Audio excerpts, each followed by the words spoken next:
record.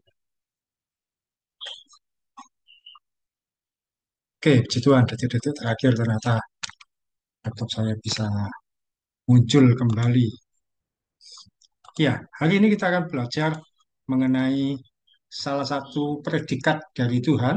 Jadi ada beberapa predikat atau nama Tuhan yang merupakan gelar bagi Tuhan itu sendiri. Dan itu yang perlu kita miliki, kita perlu pelajari, kita perlu pahami, supaya benar-benar kita yakin bahwa di dalam kehidupan iman kita, bahwa ada kekuatan Tuhan yang menyertai kita. Yang pertama, kita pernah belajar mengenai eh, Jehovah Rafa. Jehovah Rafa artinya Tuhan yang menyembuhkan. Kemudian Jehovah Jireh, Tuhan yang menyediakan. Kalau yang lalu adalah Jehovah Rohi. Apa itu, Neva? Masih ingat?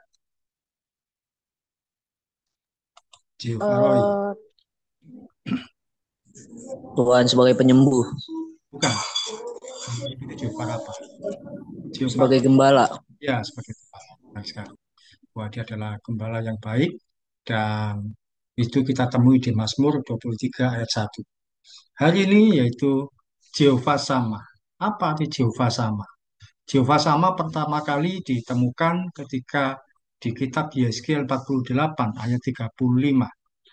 Di situ firman Tuhan bertuliskan, jadi keliling kota itu adalah 18.000 hasta.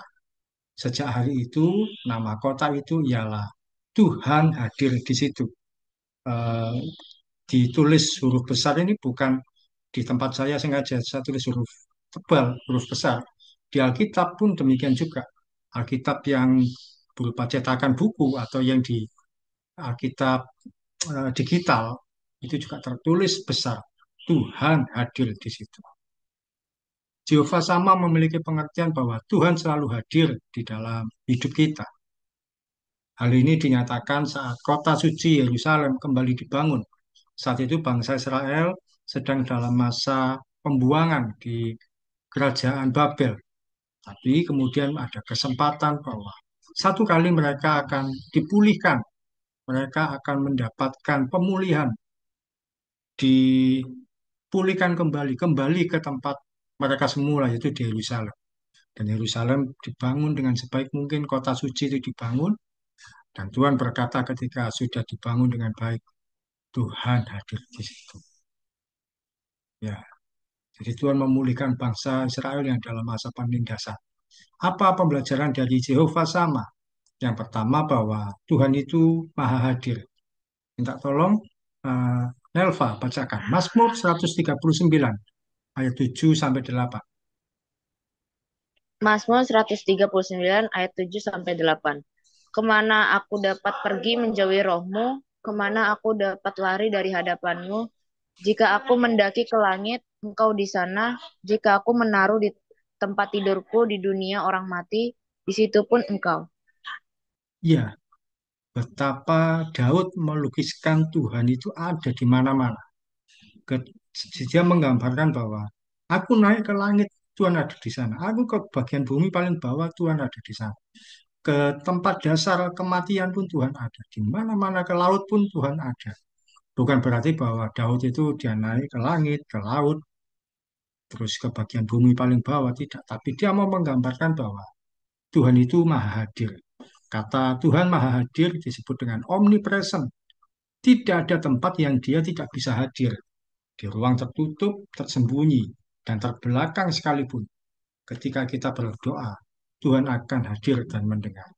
Mungkin ketika mengalami situasi tidak menyenangkan, dimarahi orang tua, atau bermasalah dengan teman, yang dilakukan cuma bisa mojok di tempat yang paling sembunyi.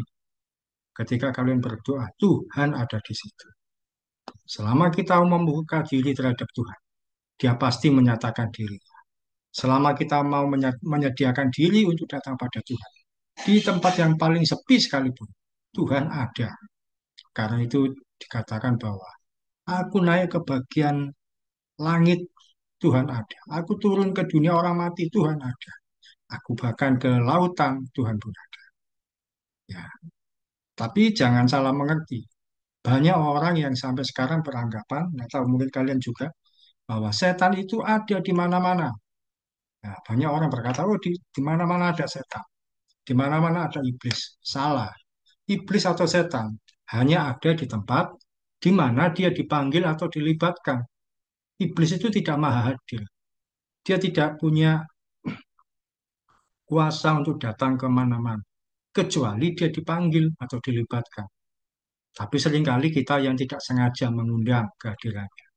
Contoh saat sekolah, kita memikirkan hal yang jahat tentang teman kita, memikirkan hal yang porno, memikirkan hal yang negatif. Di situ iblis mulai datang. Dia memberikan ide-ide baru untuk kita berpikiran yang salah, dan seterusnya. Tapi yang pasti Tuhan itu maha hadir. Tuhan itu ada di mana-mana. Di tempat yang paling gelap sekalipun, kita berkata, oh itu tempat angker. Ternyata di tempat yang kita anggap paling gelap, paling angker, paling sulit, Tuhan Yesus ada di situ. Nah, contoh-contoh berikut ini menyatakan bahwa Tuhan itu hadir. Yusuf ketika di penjara, Tuhan pun menyertai. Minta tolong, Niko, Kejadian 39 ayat 20. Lalu Yusuf ditangkap oleh tuannya dan dimasukkan ke dalam penjara, tempat tahanan raja dikurung. Demikianlah Yusuf dipenjarakan di sana. Iya, ketika di penjara, Tuhan menyertai Yusuf. Jadi bukan berarti ketika di penjara Tuhan tidak hadir. Tuhan hanya datang di tempat bait suci orang beribadah. Tidak. Di tempat di penjara pun Tuhan menyertai. Kemudian bukan cuma Yusuf di penjara, ada satu cerita yang sangat fenomenal sampai hari ini kita kenal, yaitu tentang Yusuf di perut ikan. Nelva, bacakan Yunus 2 ayat 10.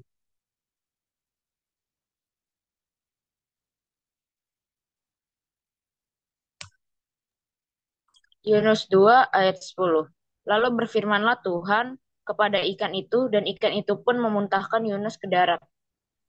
Ya, di dalam perut ikan sekalipun, ketika Yunus teringat dan dia bertobat pada Tuhan, dia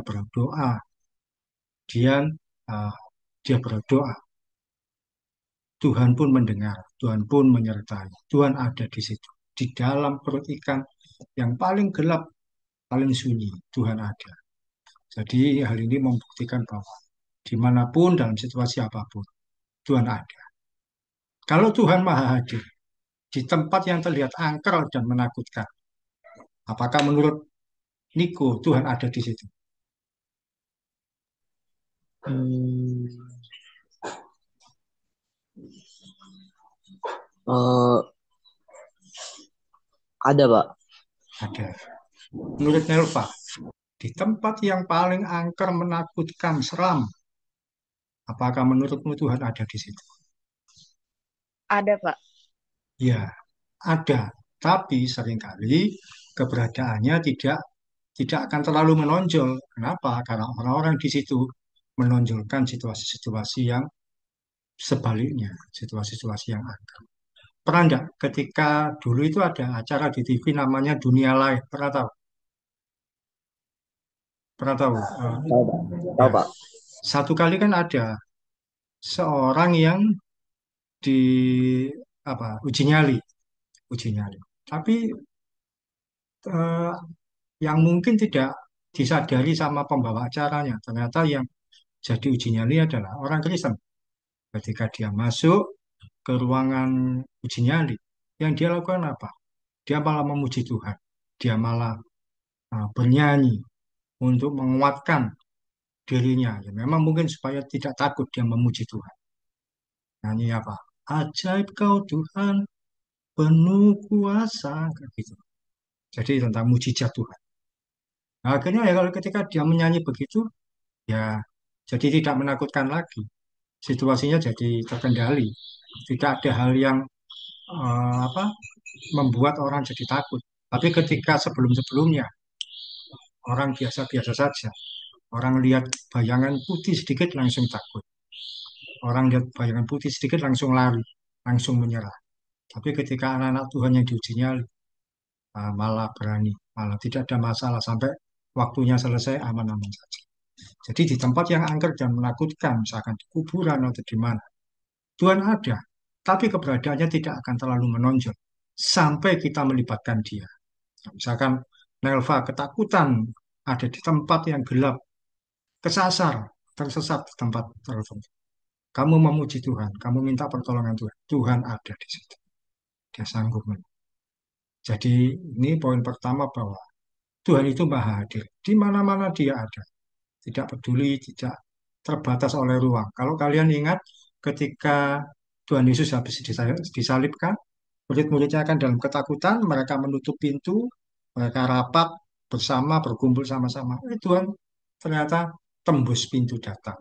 Berkata, Shalom, damai sejahtera bagi kamu. Yang kemudian ada seorang bernama Thomas. Nggak percaya, minta, kalau itu memang kamu, engkau Tuhan Yesus, saya mau mencelupkan tangan saya ke jari tempat paku itu ditancapkan. Ya Tuhan mempersilahkan, ini ada lubang. Dia masuk. Jadi Tuhan itu maha hadir. Kita tutup pintu sekalipun Tuhan ada bersama kita. Ini poin pertama. Poin kedua, Tuhan itu hadir dalam setiap kita berkumpul. Matius 18 ayat 20. Niko, silakan Matius 18 ayat 20. Sebab di mana 2 atau 3 orang berkumpul dalam namaku, di situ aku ada di tengah-tengah mereka. Ya, seringkali kalau kita ibadah, pemimpin pujian itu berkata demikian. Setiap 2 atau 3 orang berkumpul bersama kita, Tuhan selalu ada bersama kita. Atau sebab 2 atau 3 orang sekalipun berkumpul, Tuhan tetap ada bersama kita. Biasanya pemimpin pujian mengawali ibadah seperti itu. Ketika kita berdoa, bersekutu, atau beribadah, berapapun jumlah kita, Tuhan tetap hadir. Mau yang datang 7, 5, atau 2, selama kita bersekutu dalam nama Tuhan Yesus, Dia pasti hadir. Tidak perlu nunggu puluhan, ratusan, atau ribuan orang. Sedikit orang sekalipun, ketika waktunya mulai ibadah, kita mulai Tuhan bersama dengan kita. Dulu saya waktu jadi ketua persekutuan doa, seringkali malu-malu kalau yang datang cuma sedikit. Saya mundurkan jam ibadahnya. Salah sebenarnya. Berapapun yang datang, Tuhan tetap hadir. Seringkali kita tidak antusias waktu tahu Allah yang datang cuma segini. Waktu bersekutu atau ibadah remaja. Pemimpin pujian juga tidak semangat, lu kok cuma sedikit. Bahkan mungkin pembicara kehilangan gairah kalau ibadah yang hadir cuma sedikit. Jauh di bawah jumlah biasa. Padahal Tuhan sudah berjanji, dimanapun dan seberapapun, selama kita berkumpul dalam nama Tuhan, Dia pasti menyatakan kehadiran. Mau cuma 2 atau 3, Tuhan hadir. Tapi kalau persekutuan yang datang cuma 1 orang, dirinya sendiri, ya pulang saja. Bahkan tidak peduli ada alat musik lengkap, atau cuma satu gitar, akustik, gitar bolong. Bahkan tidak ada alat musik sekalipun. Tuhan Yesus tetap menyatakan kehadiran. Kuasanya tetap sama dan tidak terbatas. Nah, seringkali kan kita nggak semangat. Waduh, yang main musik nggak bisa datang. Terus kalau memuji Tuhan jadi kehilangan semangat. Salah. Kita nyanyi seberapapun, dengan cara apapun, Tuhan ada bersama kita. Kuasa Tuhan tidak berubah. Kuasa Tuhan tidak berubah, tapi semangat kita yang akhirnya menurun. Ya, kita mau datang di ibadah yang dihadiri oleh ribuan orang, atau hanya segelintir orang. Tuhan Yesus tetap ada bersama kita. Elva pernah mengalami kamu ibadah yang datang cuma sedikit sekali, mungkin di bawah 10 atau tidak sampai 5. Apa yang terjadi? Pernah, Pak. Mm-mm. Berapa waktu itu yang datang? Waktu itu sih ibadah komsel di tiap hari Kamis dulu. Ah, Yang datang, yang biasanya sih kayak sampai 20 orang. Tapi pada saat itu tuh kayak kurang dari 15 gitu. Kurang dari 10, sepi banget gitu. kurang dari 10. Terus gimana suasananya? Berbeda atau tetap jalan? Suasananya sih pasti berbeda sedikit sih Pak. Mungkin kayak lebih sepi aja gitu rasanya. Niko, pernah juga mengalami atau sama dengan Nelva, selalu datang sama-sama. Mungkin pernah datang ibadah yang datang cuma sedikit sekali. Terus apakah itu mempengaruhi dari pemimpin acaranya? menurutmu?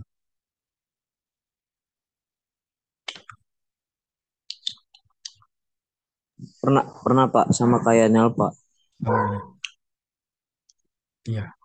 Pemimpin Kalau acaranya, kalau pemimpin kalau pemimpin sama aja Pak kayak eh, ngajar pun sama pas lagi ramenya juga. oh, sama. Ya, bagus, bagus. Artinya kita belajar untuk setia, berapapun yang datang, berapapun yang hadir. Saya itu pernah ada diundang di sebuah ibadah remaja di sebuah gereja yang cukup besar, ada AC, ada alat musik band lengkap. Ternyata berapa yang datang? Tidak ada yang datang. Yang datang hanya pemain musik, pemain gitar, pemain drum, sama pemain keyboard, dan satu pemimpin pujian teman saya. Ya cuma 4 orang, sama saya 5 orang. Nah, terus bagaimana? Saya sudah terlanjur datang. Kan nggak mungkin dipulangkan. Saya tetap sampaikan firman Tuhan seperti apa yang sudah saya siapkan. Apakah mempengaruhi semangat? Sebenarnya mempengaruhi semangat tidak, tapi merasa bahwa sayang saja. Ini materi sudah saya siapkan baik-baik dengan semaksimal mungkin. Tapi yang datang atau mendengar cuma sedikit. Nah, itu. Oke, pembelajaran kedua bahwa Tuhan hadir dalam setiap kita berkumpul di dalam nama Tuhan. Berapapun jumlah kita, Dia ada. Yang pertama, Jehovah sama dan itu Maha hadir. Kedua, Tuhan hadir dalam setiap kita berkumpul, bersekutu, beribadah dalam nama. Dan yang ketiga, yang terakhir, bahwa Tuhan hadir bagi kita secara pribadi. Jadi tidak lagi untuk orang lain yang 2 atau 3 orang dan seterusnya, tapi secara pribadi. Dibaca Matius 1 ayat 23 berarti Nelva. Matius 1 ayat 23. Sesungguhnya anak darah itu akan mengandung dan melahirkan seorang anak laki-laki dan dan mereka akan menamakan dia Immanuel, yang berarti Allah menyertai kita. Iya, ayat ini biasanya dibaca ketika peristiwa Natal, perayaan. Tuhan Yesus mempunyai nama lain yaitu Immanuel, artinya Tuhan beserta kita. Dia yang adalah pencipta alam semesta, bumi dan segala isinya. Mau hadir bagi kita secara pribadi, secara masing-masing dia datang. Tuhan menjadi pribadi yang dekat, sangat dekat dan teramat dekat bagi kita. Dia adalah Tuhan yang mengerti apa yang kita alami dan kita rasakan. Ketika dia jadi manusia, dia itu tahu ternyata kalau jadi manusia itu bisa lapar. Ternyata kalau jadi manusia itu bisa dikecewakan. Ternyata kalau jadi manusia itu bisa mengalami situasi-situasi tidak menyenangkan. Dan karena itulah ketika dia jadi manusia, dia merasakan yang kita alami dan dia menolong setiap kita. Dan pada akhirnya dia mati di kayu salib menebus kita karena tahu apa yang kita alami. Coba kalau Tuhan itu seperti Superman, tidak merasakan apa yang kita alami. Superman kan ketika mengalami situasi tidak menyenangkan, dia langsung berubah jadi manusia super, manusia kuat. Tapi Tuhan Yesus jadi manusia yang biasa. Dia ngerti kondisi kita saat dalam kondisi yang paling lemah, sakit dan terpuruk sekalipun.